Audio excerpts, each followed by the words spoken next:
Okay, so I'm back with inspired by Leanne and this little mini journal. I've done a bit more to the prototype. I've put an image on the front, I've stitched it together. I can't remember if I did that before, and I put some fabric on the back. So I'm going to try and show you how I put this together. It's a really simple journal, and it's what I would consider beginner level in terms of sewing it in. So I've got my pages, and I'm doing really trying hard to make sure that they're close together, that everything is level together, and then I'm going to place them inside my cover. When I'm doing a single signature journal, I nearly always punch the pages and the cover at the same time. So I want this in the position that it's going to be in when the journal is finished. So I've pushed that into the spine. And what I'm going to take now is 4 clips. So I'm opening it a little bit, but I'm keeping my thumbs down in the spine. And then I want, it's probably quite hard to do on camera, but let's see how I get on. I'm just fiddling it as I do it, which you'll have to do as well, because I want everything as level as possible. So I'm basically putting the paper clips over the whole thing, and I usually go from top to bottom and then bottom to top, so I go across my journal. So I've got it pushed in and I've got it pretty level. I just have a look at everything that's let's just twist that slightly, this little bit, because it's a paper bag. It's not quite as square as if you cut the covers yourself, so it might be slightly out, but that's pretty good. That's not going to show anywhere. So what I do then is make a template. So I want this to be pretty much the height of my pages. Mine is cut actually to the height of the cover, but that doesn't really matter. And I've used squared paper. So I've cut it about 2 inches wide and I've folded it in half. Then I've found the centre point from top to bottom and I've marked it. I've come in about 1/2 inch top and bottom. I'm just going to mark that as the top. And then I've also marked those, and then I've divided these spaces in half again. So I'm going to end up with 5 holes. Even though it's a little journal, I quite like a 5-hole pamphlet stitch. So what I do then is place that in there. You can use a book cradle. I haven't got one, so I'm just using this phone book, and I'm resting the spine of my little booklet. Can you believe I've got a fly flying around? Sorry, I can't redo it, but anyway, so everything is together. I've got that resting as far down into that as I can, and I'm not going to go all the way through. I'm just going to make a hole with this pokey tool. This is the Tim Holtz one. I sometimes use this as well. This is similar thing. And now I can see on here, I can see where my holes are. So what I do now is just hold my thumb in there, put my pokey tool, and very gently just go through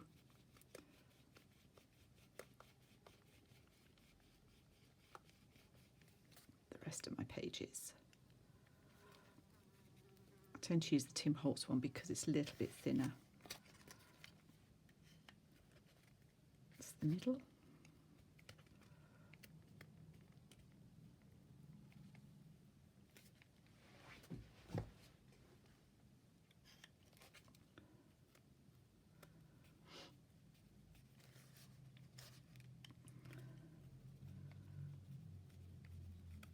So that's all our holes punched. Let's get rid of this and this and this. That.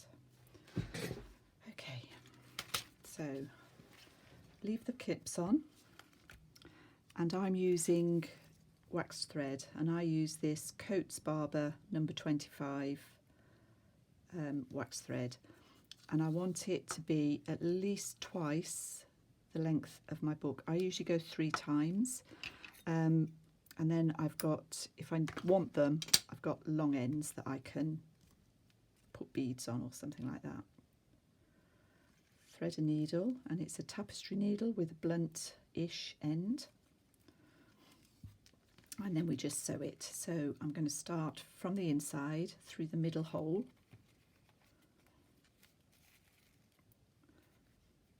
and then I'm just going to hold this with my thumb. I'm going to come back through this one, back down through the top one,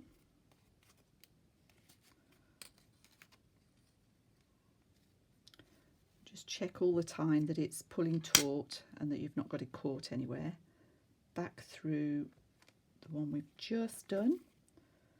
So we've got that fairly secure now, and then I'm going to go past the middle hole down to this one, 4th one down, and again pull it fairly tight up through the bottom one,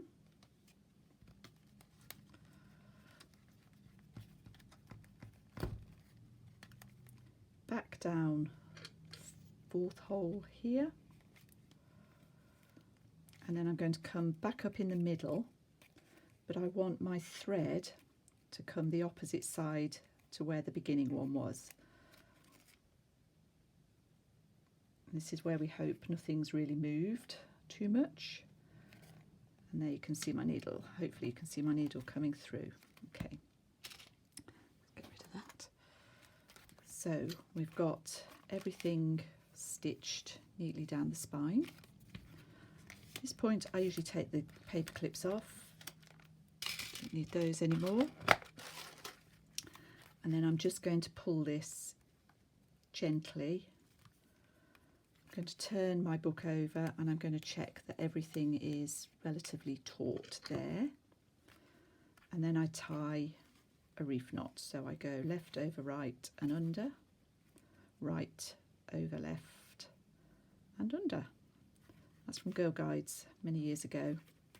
It's meant to be a knot that doesn't come undone, but with this wax thread that's not an issue anyway. So sorry, there we go. So we've got all our pages in, and what I like to do then is go through the book on each page, and I just turn it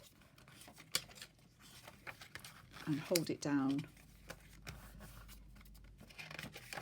Just go down with my fingers just to get everything nicely in place.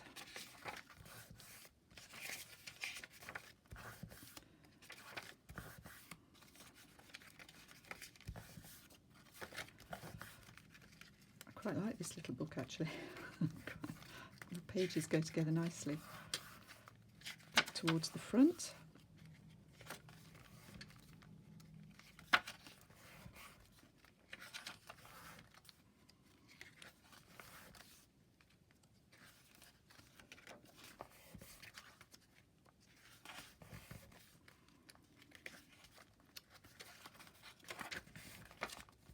There we go.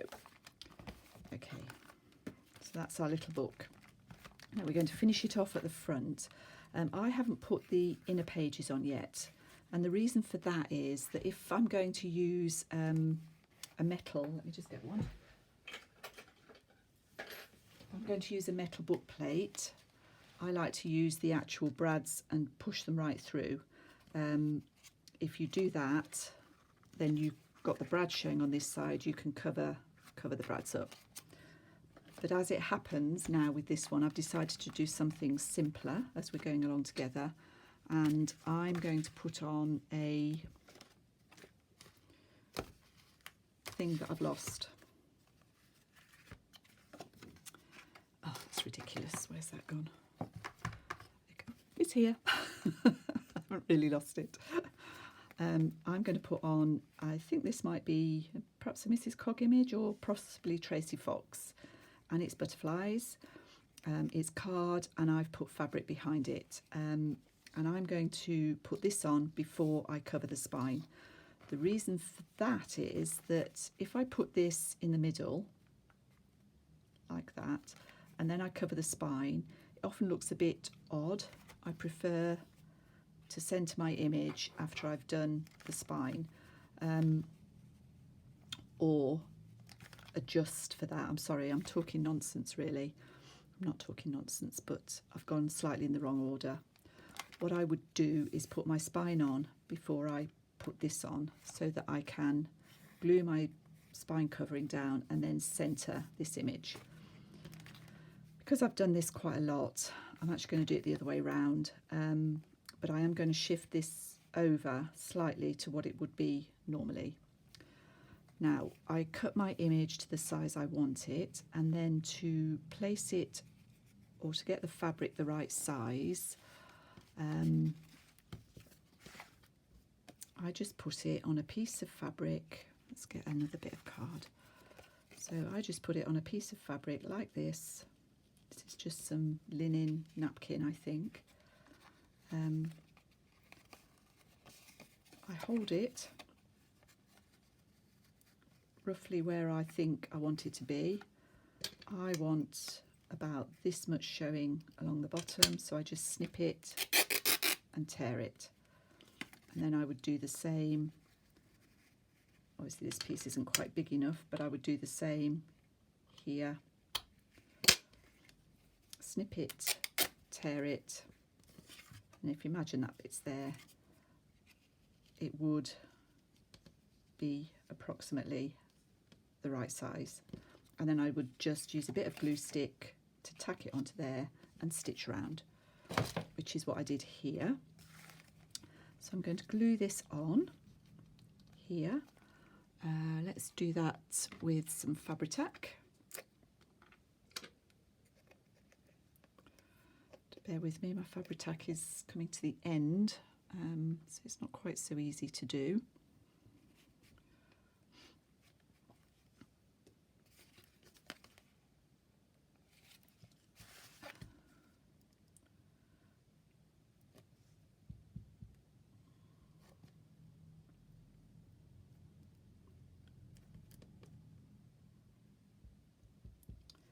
And I want plenty on here really, not you don't need to go mad, but some nice blobs of this glue to make sure it's stuck well. As I say, I'm coming to the end of the bottle, so it's a little harder to squeeze. I need one of those Sugar Bell bottles, I guess. I've got them on my Amazon list.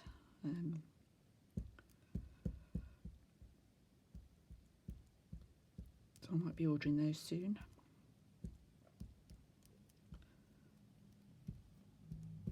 Okay, so that's that one. And for me, I'm just going to put that slightly over because my fabric is going to come to about here. And to do the spine, I'm quite nerdy. I do usually just check that we're pretty equal. Yep. To do the spine, I've cut a piece of canvas. No, I've torn a piece of canvas. It's about 1.5 inches wide, and I've just done it a little touch longer than the spine. Fold that in half, and then to attach it, just take my glue, the Fabri-Tac again,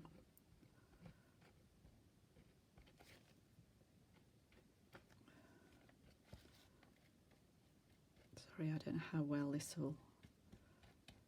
I do it in 3 stages, so I put a line of glue down the actual spine, just smooth that out a little bit with my finger, I don't want the glue to show through the canvas. Pop that on.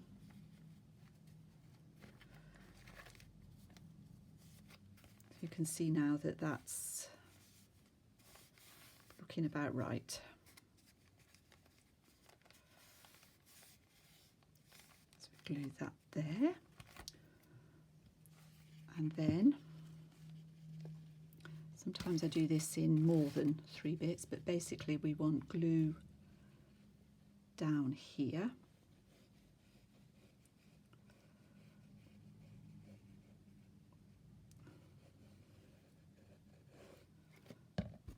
And again, just smooth that. And then the back.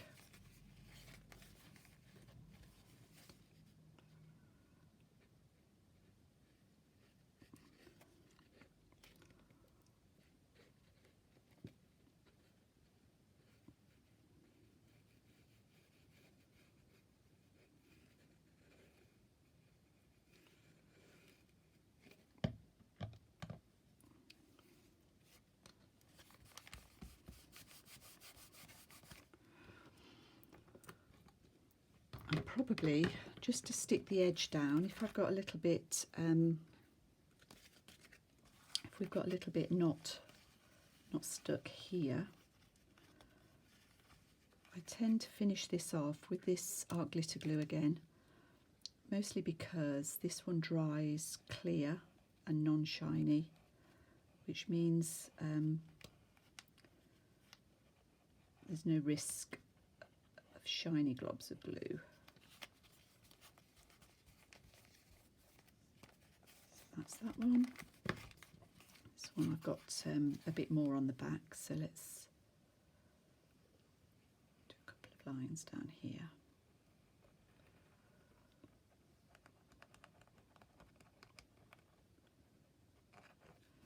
There we go. So that's our little book pretty much finished.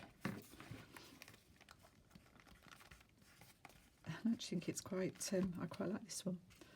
I shall just give that a few minutes to properly dry, and then I'll use either tacky glue or the art glitter glue to glue these in. The Tyvek here is going to strengthen it, and you've got a really functional little junk journal that you can use however you want to. I'm not going to decorate this on camera. In fact, I'm probably not going to decorate it at all, but I'm going to send it to Leanne. Hope she likes it. And just while I'm on, I did have another thought. I was looking at Leanne's gifts again. I keep going through everything really. And Leanne had done a really large tag. And I just thought, oh, a large tag. For a long time now, I've had a giant tag. This was how it came to me, a giant tag, obviously not stitched, but this manila colour had the tan coloured reinforcer at the top, and this came in a citrus twist kit from America, and I'd always thought, oh, I might use that as a book cover. But what I've done is been inspired again by Leanne, and I've finished it or made it up in the same way that I've made the previous tag tutorial that I did, which was also inspired by somebody. I'm so sorry, who was it? Jean? Was it Jean? Anyway, I'm going to put something here, probably not a button this time, but it might be, and this will get filled with a few bits and bobs. So I think they turned out pretty nice. I can use some sari silk or some seam binding to join these. You could put eyelets here.